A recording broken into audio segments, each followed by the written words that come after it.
Hello, friends. This is Confessions with Amy. Here we share new confessions every day. It wasn't just my idea she stole. It was my voice, my hours, my trust, and worst of all, my chance.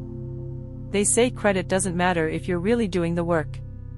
But that's a lie. In corporate America, credit is currency. And last Thursday, Camille Astor cashed in on my intellectual savings account. I work at a company called Nebula North, a Seattle-based UX and product design firm. Sounds sexy, I know. But between the cold brew on tap and the open concept trauma, there's a lot of quiet warfare. Titles don't always reflect power. Voices don't always get heard. And ideas, they're currency. You either protect them, or you watch someone like Camille wear them like a trophy.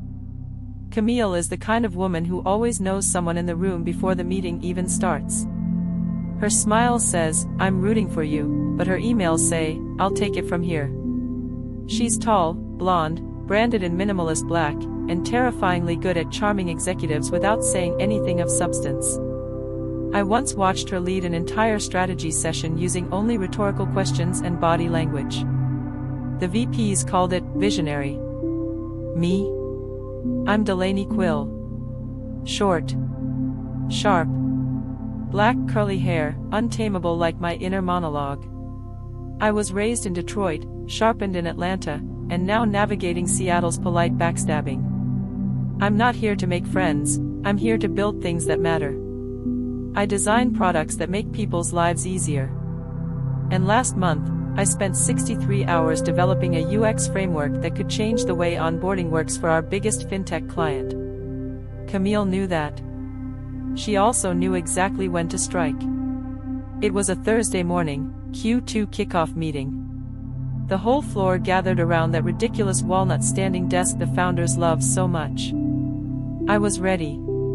Deck polished, case studies loaded, even practiced my pitch 3 times the night before in front of my cat, Pluto. But Camille got to the mic first.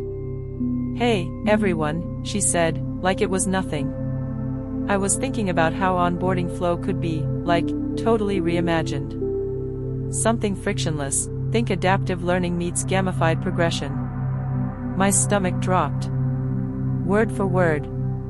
My framework. My language. Even the gamified progression part, that was the line I was nervous to include because I thought it might sound too bold. The room lit up. Heads nodded. One of the founders, Brendan, who can barely design a PowerPoint, let alone a product, literally said, "That's exactly the kind of energy we need this quarter." I opened my mouth. Closed it. Camille didn't look at me once. Later, she passed me in the hallway with a vanilla oat latte in her hand and said, "You should speak up more in meetings, D. You've got great instincts." And that was when I knew, I couldn't confront her. I had to outplay her. Not with noise. With precision. This wasn't going to be some dramatic takedown. No yelling in meetings. No HR complaint. That's not how women win in offices like this. This was going to be subtle. Surgical. Slow. And it started that same day, with one small decision. I let her believe she'd won. But I was already writing the end of her story. For 2 days, I said nothing.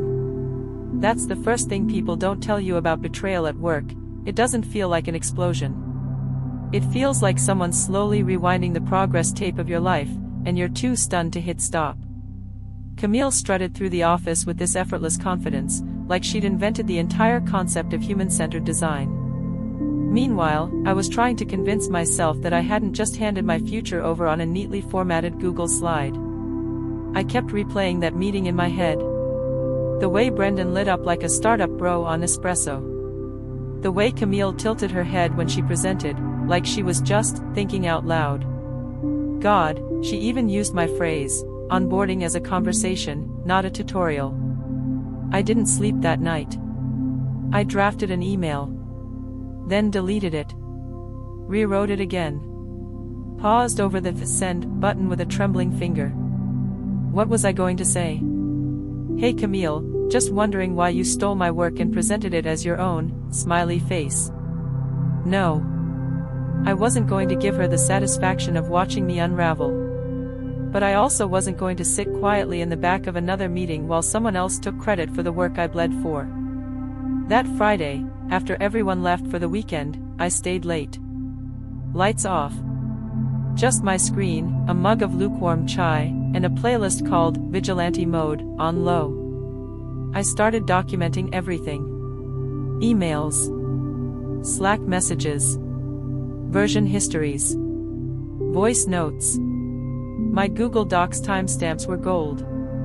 There was even a shared doc where she'd left a heart emoji on one of my UX sketches a week before the meeting, my sketch, the same one she later showed as her own mock-up. I screen captured that too. But this wasn't about building a legal case. I wasn't going to HR. I wanted something cleaner. Smarter. Something she couldn't see coming. Camille thrived in meetings. In performance. In spotlight. So I started thinking, what happens if the stage turns? What happens when she steps up to deliver someone else's work, and the floor quietly shifts beneath her?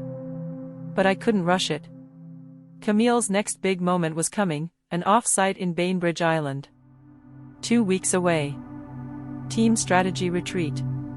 Presentations. Brainstorms. And best of all, group pitching to real clients. That's where she'd planned to shine again. That's where I'd begin. Over the weekend, I started laying my traps. Nothing aggressive. Nothing obvious. Just tiny moves. I accidentally replied all to an internal chain where Camille had suggested something new, something I'd written a week prior in our sprint doc. My reply was simple. Love seeing this get momentum. This is from my March 11th doc, right? I added a smiling emoji. Nothing more. It was polite. Professional. But it had teeth. The kind of teeth you don't see until you feel the bite. Monday morning, she walked past my desk a little faster than usual. Good. She was starting to feel it. People think power in the workplace is about titles. It's not. Power is about narrative, who's telling the story, and who the story benefits. For weeks, Camille had been the narrator. Her voice filled the meetings, her ideas dominated the Slack threads, and her name hovered near every project that mattered. But now I was editing the script. And she didn't even know it. It started with whispers, not the literal kind. Just shifts. I volunteered to help prep a junior designer with a presentation that Camille was overseeing. Harmless, right? Except I made sure the designer included the original UX framework I'd developed, complete with time-stamped iterations and early-stage sketches, all under my name in the source files. Then I casually dropped a comment in the team Slack. Love how this evolved from the Quill framework, let's keep refining it. Again, polite. Friendly. But that word, Quill framework, it landed. The next day, Brendan mentioned it in passing. You've been on fire lately, D. Feels like a lot of stuff's orbiting around your UX angle. I smiled, nodded. Said nothing. But Camille heard him. She was standing 2 feet away. Later that afternoon, I noticed she updated the shared roadmap. Quietly deleted a note labeled Gamification Module, Camille. Replaced it with something vague and empty like Engagement Flow TBD. The Queen was retreating from the board. I wasn't trying to destroy her. I was just reclaiming space. Making sure the story reflected reality, not her version of it. And then, she made a mistake. A big one. She emailed our senior client at Virasa, a huge healthcare fintech platform we were rebranding, and sent over an early draft of a new onboarding flow. Except that flow? It wasn't hers. It was mine. Almost verbatim. And somehow, she CC'd me. Maybe it was arrogance. Maybe she thought I wouldn't read it. Or maybe she was just so used to taking what she wanted, she forgot to hide the evidence. Either way, I stared at the email for a full minute, heart pounding. The subject line: Preview, our adaptive onboarding idea, draft only. Our idea. That word, our, felt surgical. Like she knew exactly how to blur the lines. I could have replied. I could have forwarded it to Brendan, to legal, to HR. But I didn't. Instead, I sat back, took a breath, and whispered, "Thank you, Camille." Because now I had everything I needed. The client thought the idea was hers. I was going to show them, publicly, professionally, and with absolute calm, that it wasn't. Not by accusing her. By outshining her. And at the offsite? That was where the lights were brightest. And the shadows fell hardest. Bainbridge Island is the kind of place people go to recharge, realign, and pretend they aren't plotting each other's professional demise over catered quinoa bowls. Our offsite was held at this eco-chic lodge called Cedarбend. Glass walls. Reclaimed wood tables. Way too many succulents.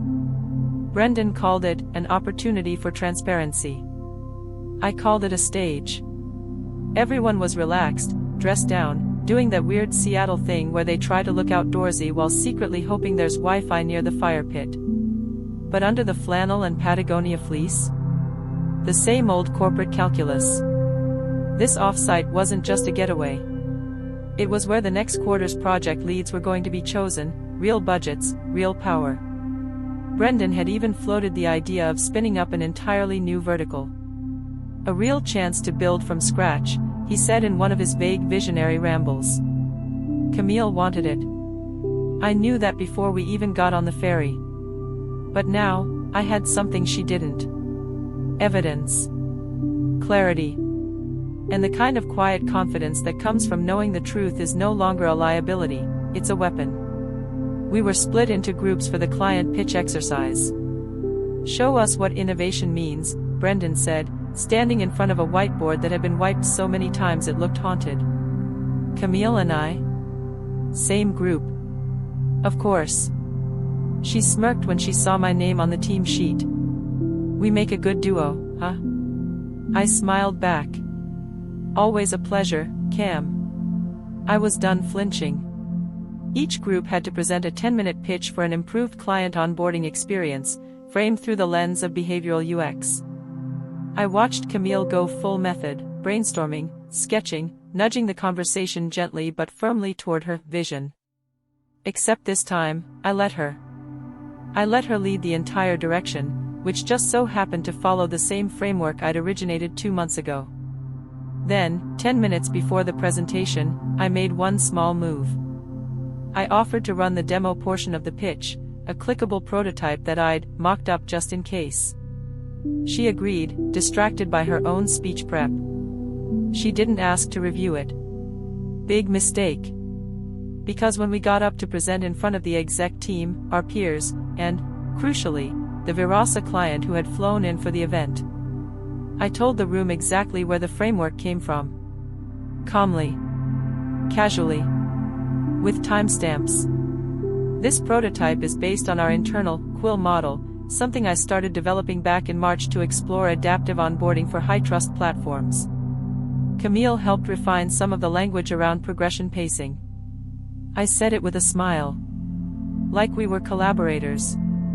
Like it was nothing. But I felt her stiffen beside me. Camille doesn't freeze often. She's a shark, smooth, reactive, always moving forward. But for one perfect second, she stopped swimming. That's when I knew it had landed. I saw one of the Virasa reps, a sharp woman named Keisha, VP of Experience Strategy, lean in and whisper something to Brendan. He nodded.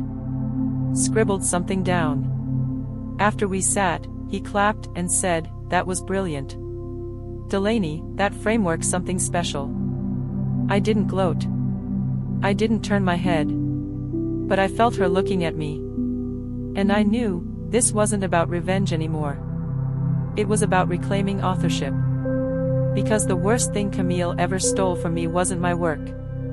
It was the belief that staying quiet made me professional. We got back to Seattle on a Monday soaked in that tired, post-retreat days. People shuffled into the office with their branded water bottles and half-baked intentions to start journaling more. Camille? She didn't speak to me. Not once. But she saw the shift. Felt it. It was in the way people looked at me differently, like I was no longer just Delaney from UX. I was Delaney who built something. Delaney who stood her ground. Delaney who spoke. 3 days after the offsite, Brendan pinged me on Slack. Brendan, hey D, do you have a sec to chat? No pressure, just quick. I already knew what it was about. He asked me to lead the new vertical, a hybrid design strategy pod focused on behavioral UX. It came with a title change. A team. A raise. And a dotted line straight to the VP of product. It's yours if you want it, he said, leaning against the glass wall of a conference room like some benevolent founder in a TED Talk. I didn't say yes right away. I let the moment breathe. Then I asked, will Camille be on the team? He paused. Not long, but long enough for me to know that he knew. She won't be leading anything, he said. That's clear. That was enough. I accepted. Not to be above her. Not to bury her. Just to move past her. That Friday, she came to my desk. Same oat milk latte. Same black-on-black outfit. But something was different. Her smile was too careful. Her tone too measured. Hey, congrats. Brendan told me. That's huge. I nodded. Thanks. Just wanted to say. I know I might have stepped on some toes earlier this quarter. I raised my eyes to meet hers. No toes, I said. Just boundaries. A beat. Her jaw twitched. Then she left. And that was it. No showdown. No apology. No messy confession. Just two professionals in an office full of plants and politics, pretending they weren't both sculpted by the same silent war. Here's what I've learned. You can't stop people from stealing credit. You can make sure they never get away with it twice. Revenge? That's too small a word for what I did. I didn't destroy her. I didn't humiliate her. I didn't need to. I reclaimed my name. And from that point on, I made sure no one else would ever speak over it again.